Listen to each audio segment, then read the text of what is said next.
How many of you felt like that preparing for Thanksgiving weekend? If you felt like that for Thanksgiving weekend, you need to go back to last week's where we talked about time and the gift of time. And 2 weeks ago, we started this series, and we recognized that God is the one who created breathing room. God doesn't desire us to have no breathing room. In fact, He built that right into the fabric of our world and who we are as people. And now we're on the third week in this Thanksgiving Sunday where we're looking at breathing room. And I have to admit that as I began to think about this week's topic, and as I thought about Thanksgiving and what we need to talk about, it's kind of challenging for me, and here's why.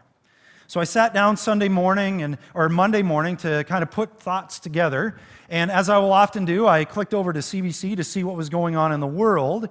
And on the one hand, I had this picture of giving thanks, and on the other hand, this was the news of the shooting in Las Vegas was starting to come through, and just the terror that was. And that got me thinking, and sent me into a place of remembering what had gone on in the last number of weeks and months in our world. And as I looked down a little bit further, I saw that President Trump was going to visit Puerto Rico on Tuesday this week. He did that, and was reminded of the hurricanes that have hit Puerto Rico and Florida, and Harvey that stood above Houston a while ago, and the earthquakes in Mexico. And I found myself wondering, how do we give thanks? How do we give thanks with all this stuff going on in the world? I found it hard for me to give thanks. As I thought about that and as I reflected on that, I realized that in order for us to give thanks, and the reason that it was so challenging for me was because all of these events have challenged my security in life. All these places have made me realize that life is fragile. It's unstable. There's an instability to life. There's an insecurity to life. In fact, as I recognized on Monday, I just realized how much actually our very survival as human beings can be. In 1 minute, we're celebrating at a concert, and the next minute, terrible things are happening. And then I came upon this gift.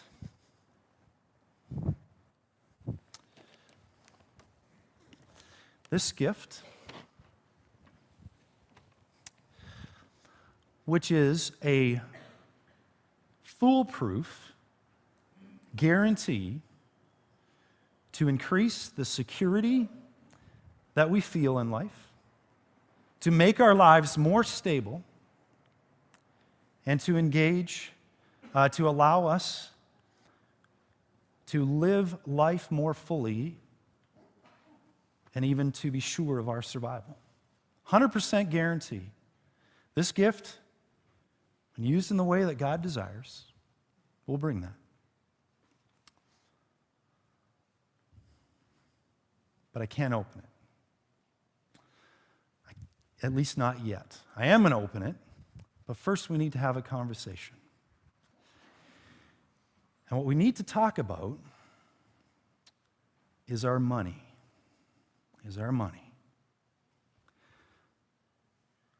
Now, some of you right now, just your heart went from deep excitement into your belly and just went, oh boy, here we go.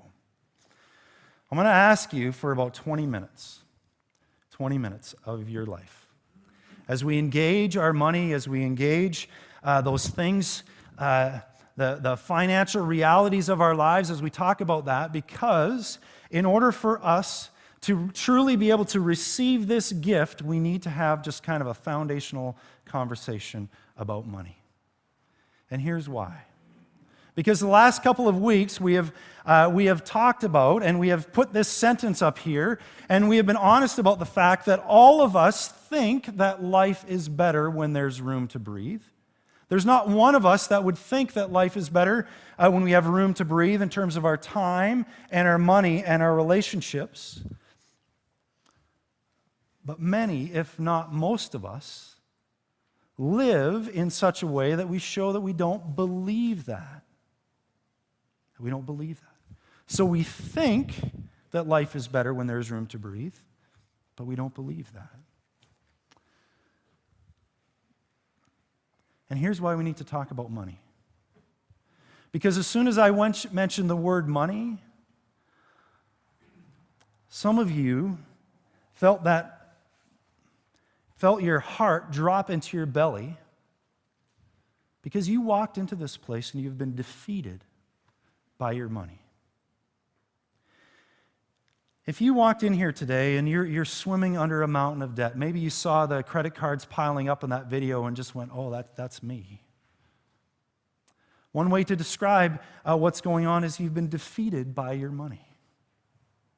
If you're here today and you have a decent job, but you just simply can't make ends meet.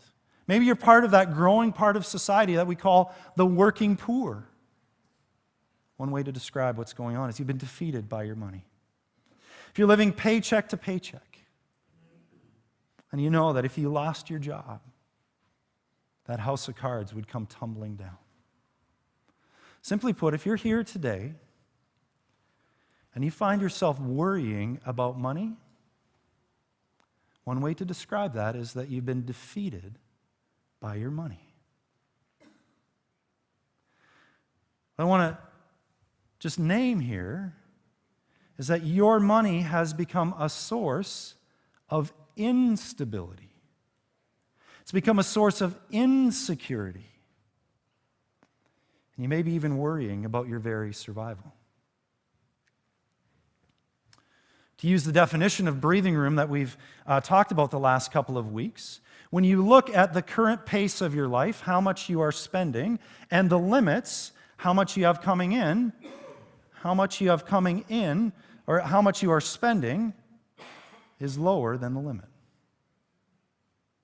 How much you are spending is lower than the current pace, You're spending more than you have. And you've been defeated by your money.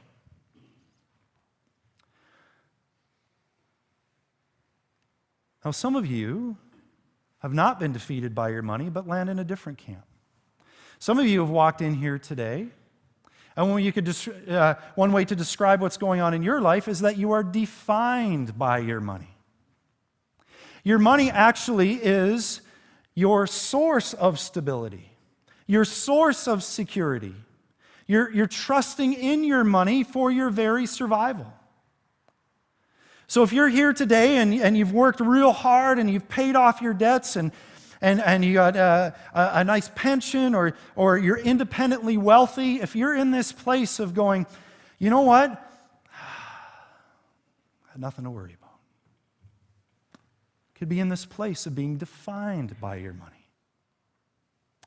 If you got a good job and you know that, you know what, you can switch jobs and that would be fine. You could do whatever you want. If you're thinking, if the events of your life and the job that you are in is one where you're going, I've got it figured out.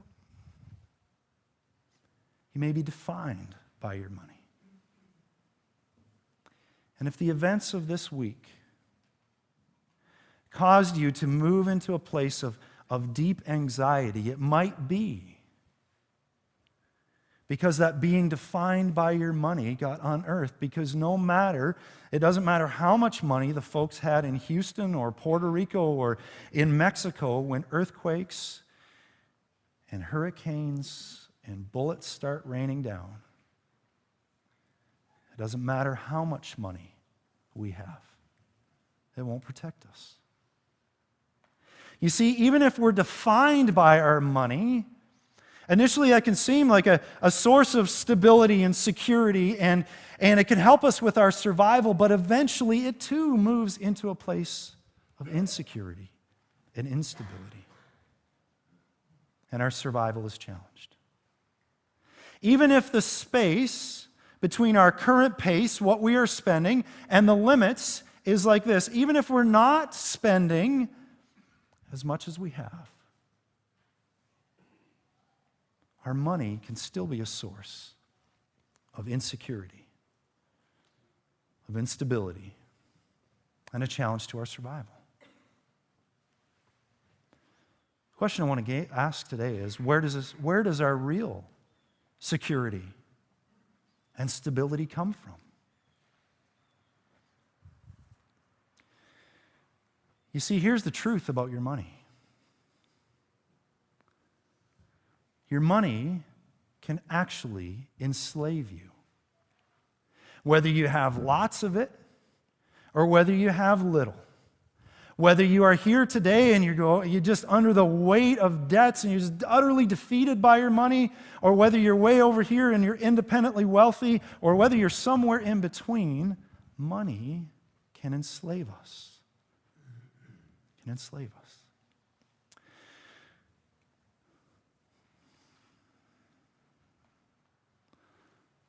Now, if you're feeling uneasy at this point, I'm going to say there's a good reason for that. And it's not because I'm a wingnut. Well, I might be, but not for this conversation. And it's not because we should have talked about something else in Thanksgiving. The reason that we feel uneasy about this conversation is we live in a culture that tells us that these are our only two options.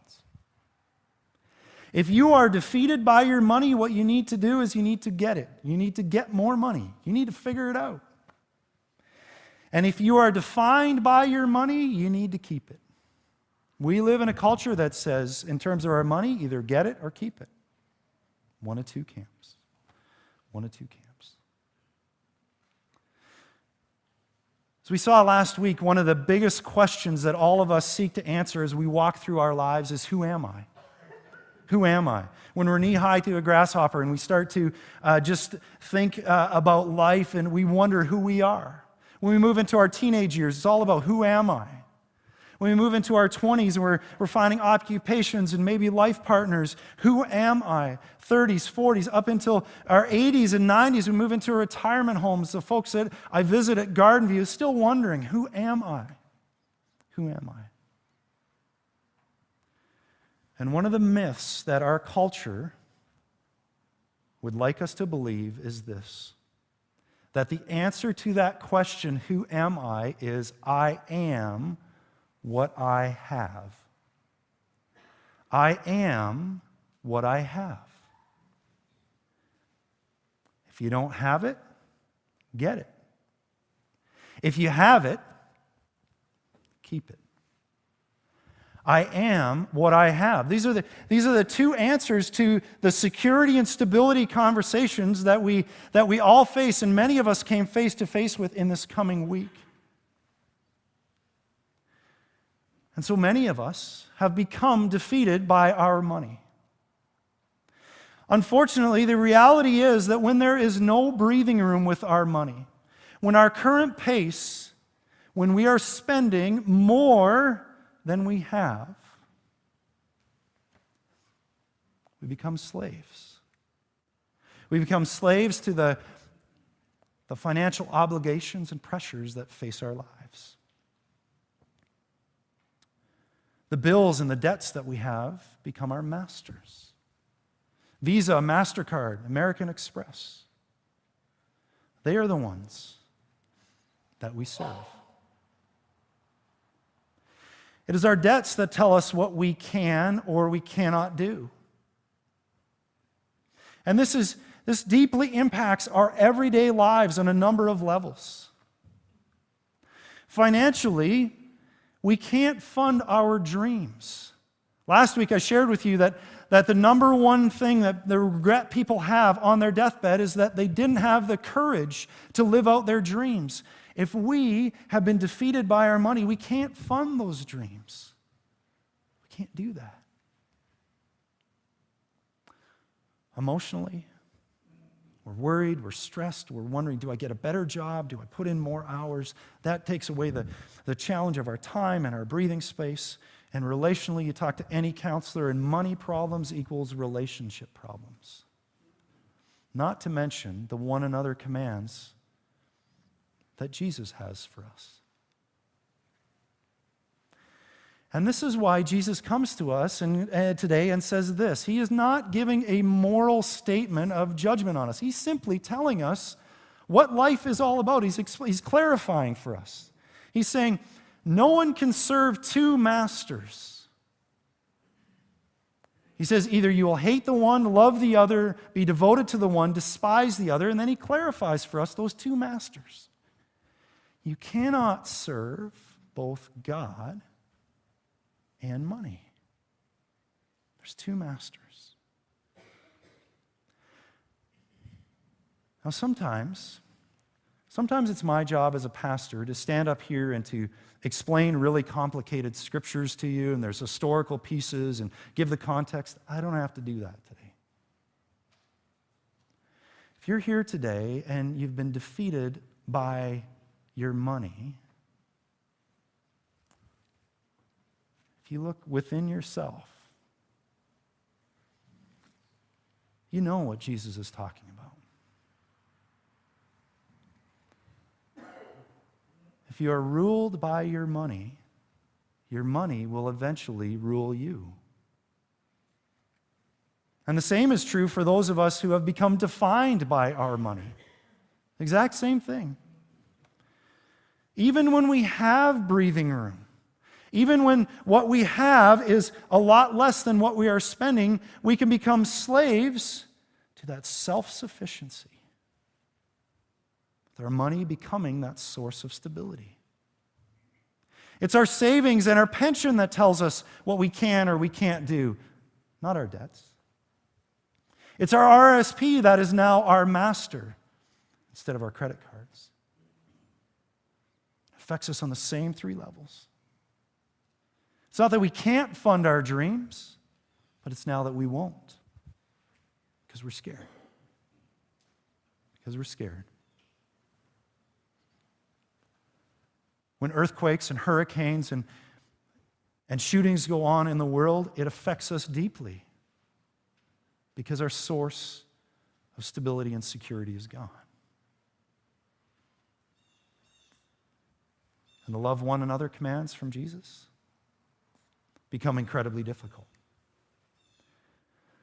Jesus' words are the same for us, whether we are defined by our money or defeated by it.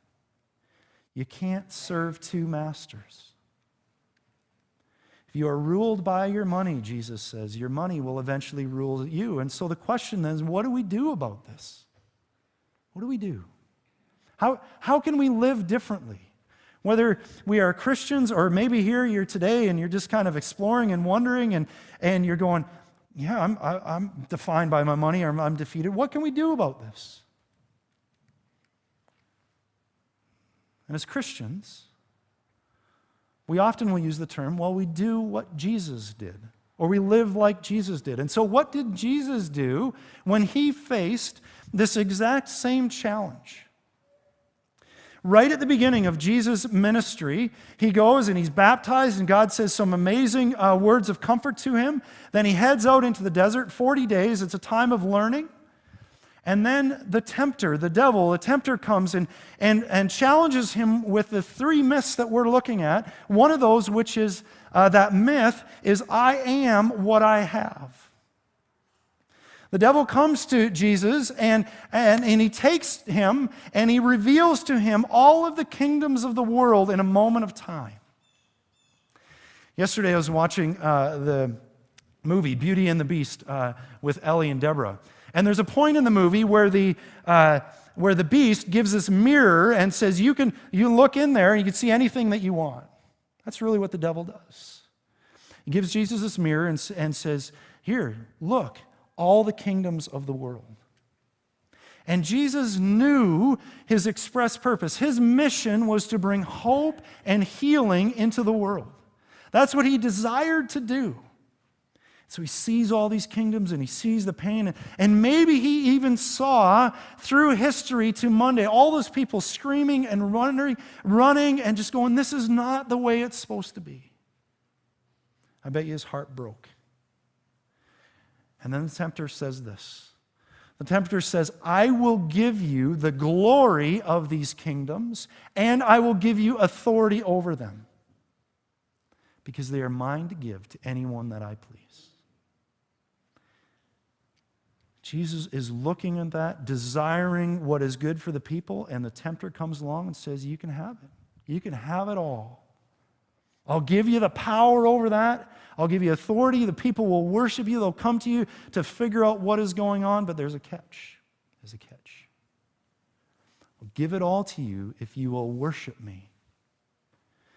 And that word worship is not if you'll sing songs about me.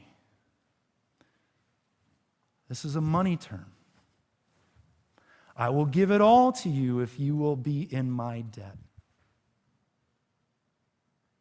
And as I thought about this, and as I thought about my own life, and I thought about how hard it is for me, even if I can't afford to take my family out for dinner, and how hard it is for me to not go into debt when I want to give this good thing to my family, how much more harder it must have been for Jesus to see all this pain and all this suffering.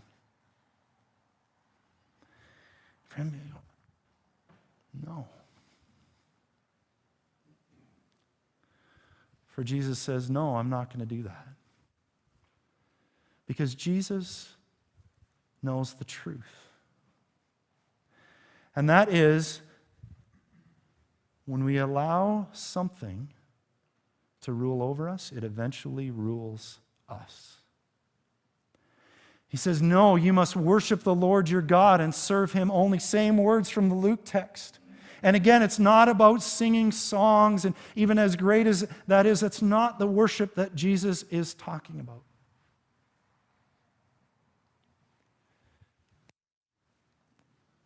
Jesus remembers those words that he heard in the river when he got baptized. And he remembers the last phrase where his father said, no matter what goes on, no matter all the pain in the world, no matter if you even have to give your life, my favor rests upon you. The words that Jesus heard when he was in that river just before he headed into the time of testing were, you are my dearly loved son. We talked about that last week. We're going to look at loved peace next week. But the peace that we focus on today is on whom my favor rests. The reason that Jesus could look into that mirror and absorb all of that pain and go, no, I am not going to give my debt to another, is because he knew that the favor of his Father rested upon him. And he knew it so much that he would go and he would give his life for you and for me and for every individual that was in Las Vegas and even the shooter. Give it freely.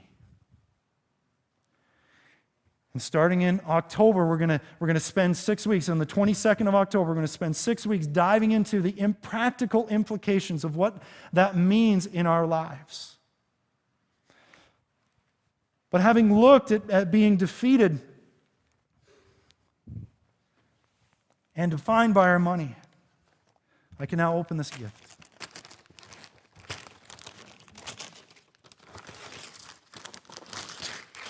This gift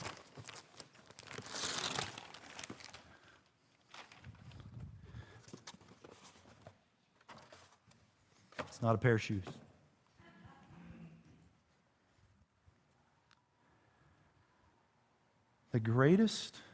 Perhaps the greatest gift that God gives you to learn security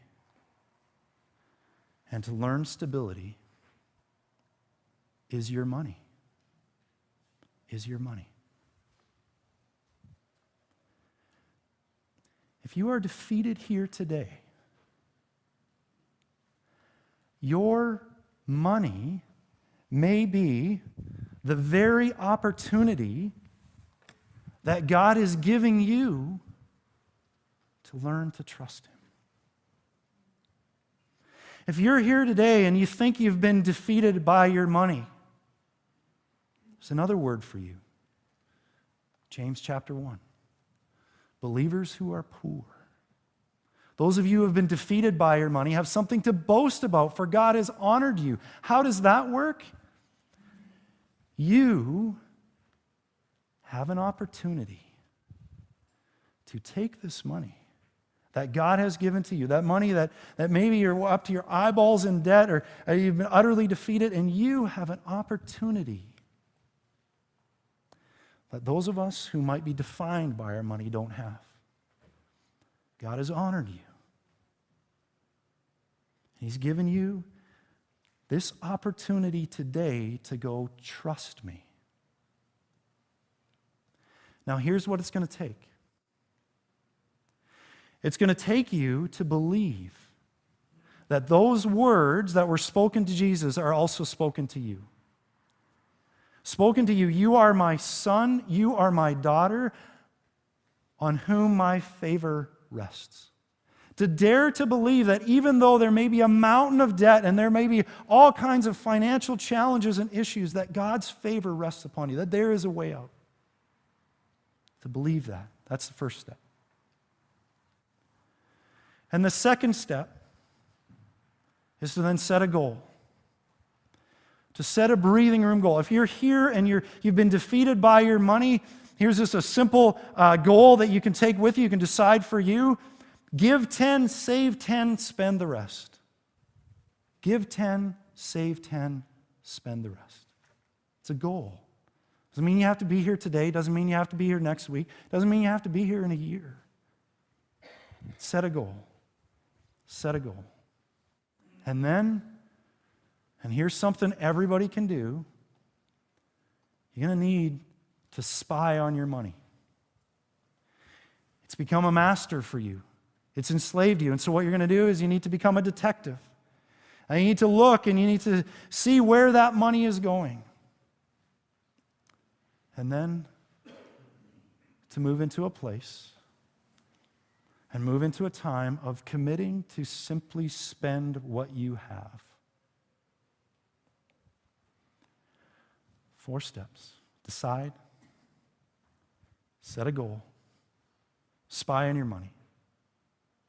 Then spend what you have. God's opportunity. God's gift to you to increase the security and stability in your life. If you're here today, if you think you've been defined by your money, it's a word for you as well. Those who are rich should boast about how God has humbled them. The steps are similar for you. The first thing you need to do is to decide the same thing. Do you find your security and stability in your money, or can you hear your Father saying to you, you are my child, you are my son, my daughter, I love you, and on you my favor rests? And then you too need to set a breathing room goal. But for you, it's probably not give 10, save 10, spend the rest. I don't have a fancy line for you. All I got is what I think is a beautiful story, and I hope that someday I could get to this place. When Rick Warren wrote his book, A Purpose-Driven Life, in 1 year he went from being a pastor who received a paycheck to being infinitely wealthy. It's the most bought book ever, the highest selling book ever after the Bible. And you know what he decided? Him and his wife? They now live their life by a reverse tithe. They give away 90% and they save and live on 10%.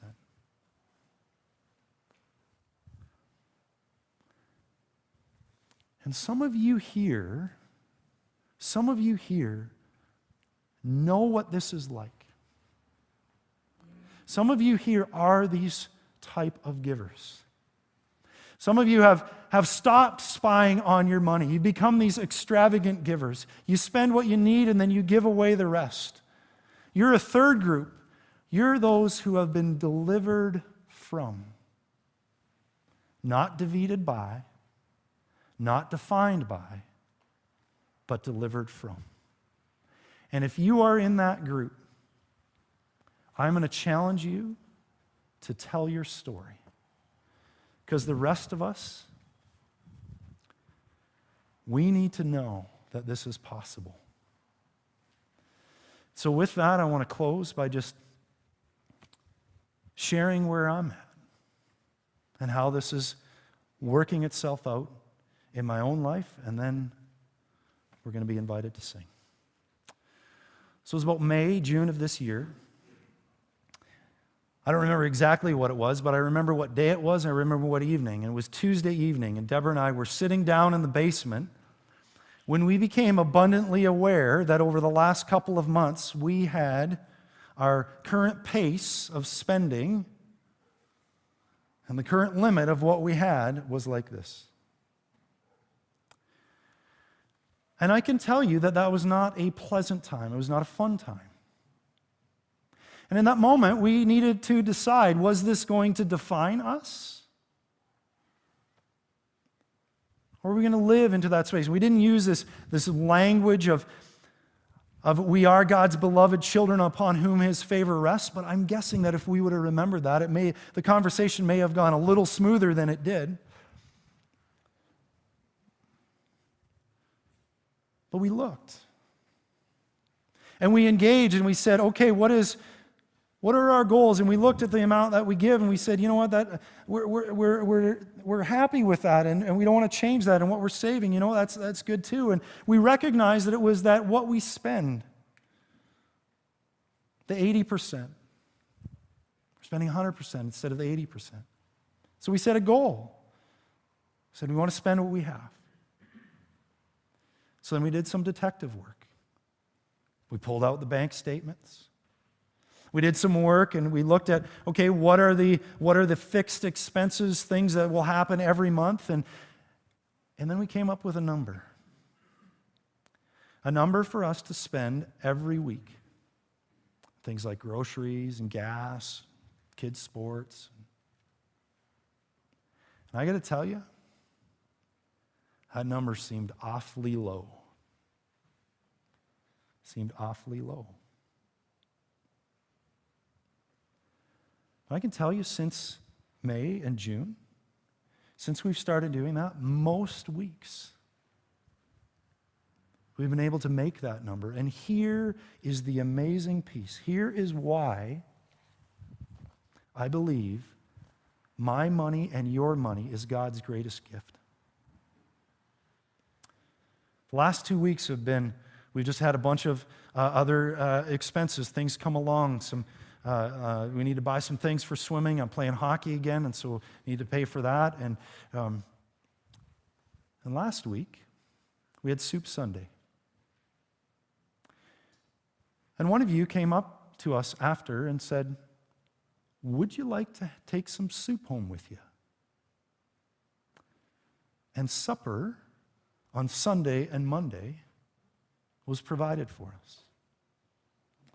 And I can tell you that the level of appreciation, not only for that gift, but of God providing, that security and that stability was far higher because of the work that we've been doing with our money. Friday morning, as I was finishing up this sermon, I sat down and I realized our weekly budget goes from Wednesday to Tuesday, and I sat down Friday morning and I realized that we had $68 left for the week. $68. And we figured out and looked around, and you know what? We're going to be able to live within that budget. On Saturday night, we have a beautiful meal, and we had that, and we celebrated last night God's provision for us.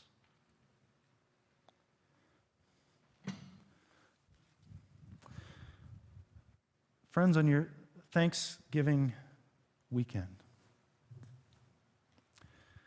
will you give thanks for this gift?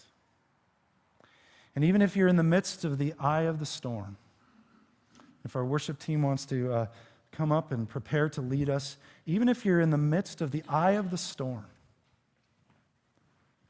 Will you dare to believe that maybe it's your money? And engaging in that. And remembering that you are God's dearly beloved child on whom his favor rests, setting a goal, and either spying or stop spying on your money and spending what you have or spending what you need. Would you dare to believe that maybe this is God's gift to you to allow him and allow you and him to have even greater relationship together, to increase your security and stability?